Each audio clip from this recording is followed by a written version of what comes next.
Guild Wars is a free-to-play MMO that was released by ArenaNet and NCSoft in 2005. It is currently one of the most popular free-to-play MMOs, if not the most popular, but it often gets compared to World of Warcraft, Lord of the Rings, because you have to buy the discs before you can play the game. So let's get into the character customization. Character creation in Guild Wars consists of two types: a role-playing character, a character that you will play through the entire game with, or a PvP-only character, one in which you can only do PvP game types with.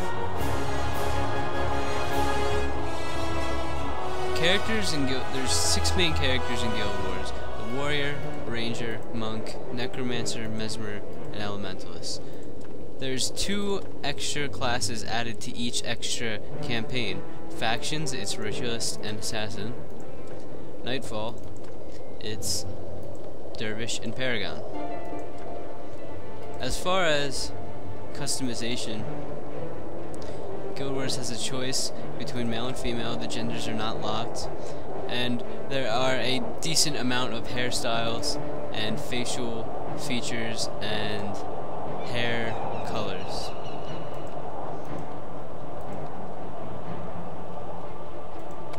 You can select the height, what color you want the starting armor to be, and the color of the headpiece. Names in Guild Wars are at least 2 words. Character customization in Guild Wars, for the most part, is pretty in-depth. I love Guild Wars. I've been playing Guild Wars for, believe it or not, going on 4 years now. It's a game that I've loved ever since I picked it up, and yeah, it's just really my style of game. So Guild Wars is essentially 2 different games. You've got PvP and you've got PvE. Normally, if you're a hardcore PvPer, you're not going to be a hardcore PvEer, and vice versa.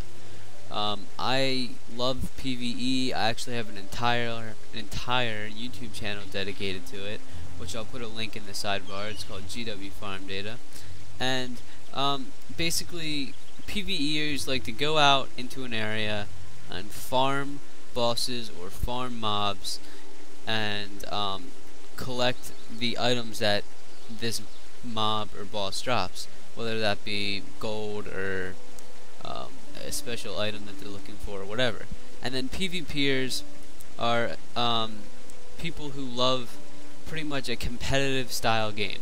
PvP in Guild Wars is known as being very good for PvP, because the PvP is really amazing. I hate to say that because I'm a PvE guy, but I like the PvP too.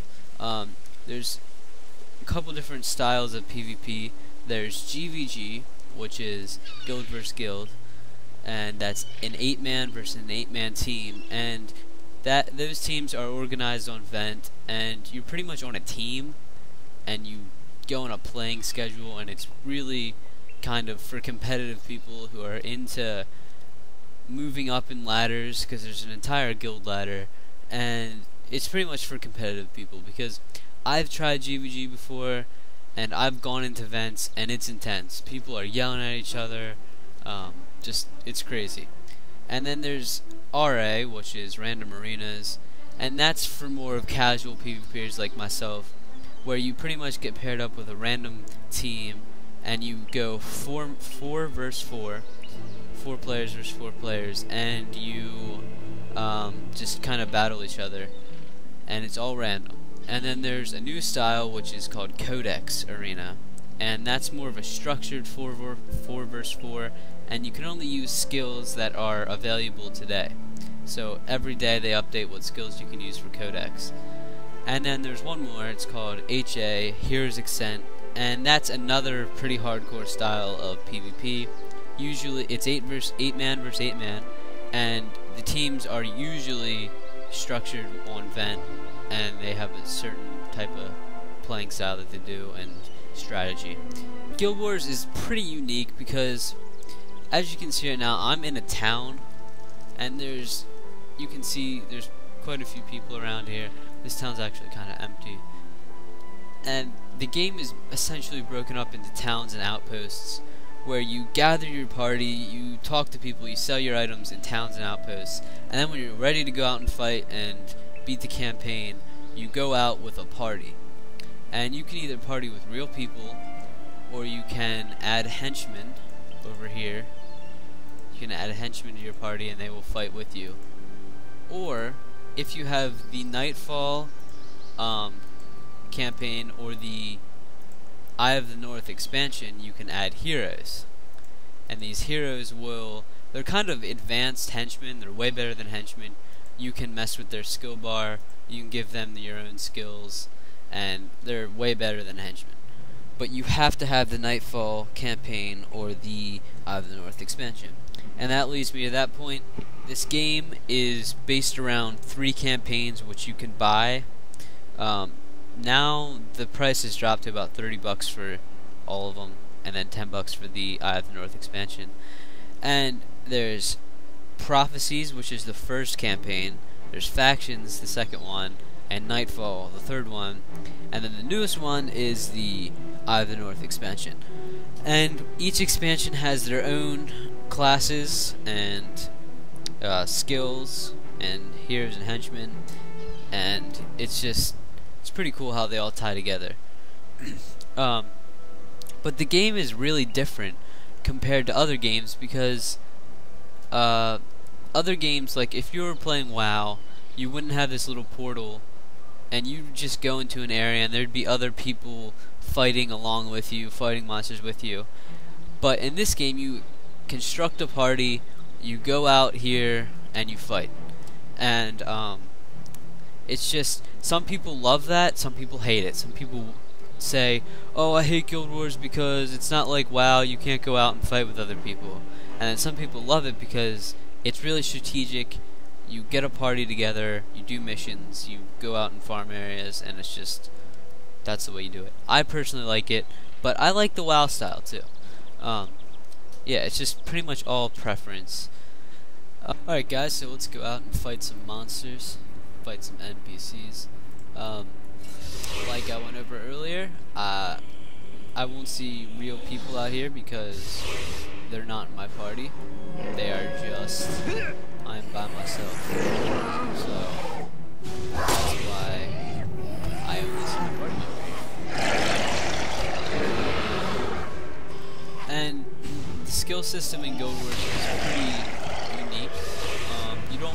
You can be any level in this game and use any skill in the game. So I could be level 1 and use this elite skill right here, as long as I have it unlocked in that character. And the way you get skills is you go to a skill trader and you buy them, or if you're looking for an elite skill, which you can only have one of on your bar, a bar of 8, you get this elite skill from a boss. You can't go to a skill trader and buy it, or you can get the elite skill by unlocking it from an elite tome. So that's how you get elite skills. And there's another important thing about this game is there's 2 different types of game. There's normal mode and hard mode. When you first get the game, you will be playing in normal mode, and you will be playing that type of game throughout the whole game until you beat it. Once you beat the entire game, you get to the last mission and you beat the entire game, you get hard mode unlocked, and after you get the hard mode unlocked, you can replay the entire game in hard mode. So it's kind of the end game of the version. It's pretty fun, at least I think. I'm gonna die. Let's see, does Elias or does Master have a res? Oh, he does.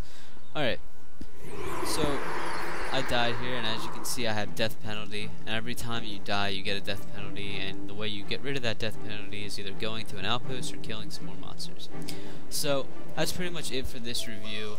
I know it's kind of hectic, but this game is hectic and there's a lot that I could have got in, and a lot I had to cover.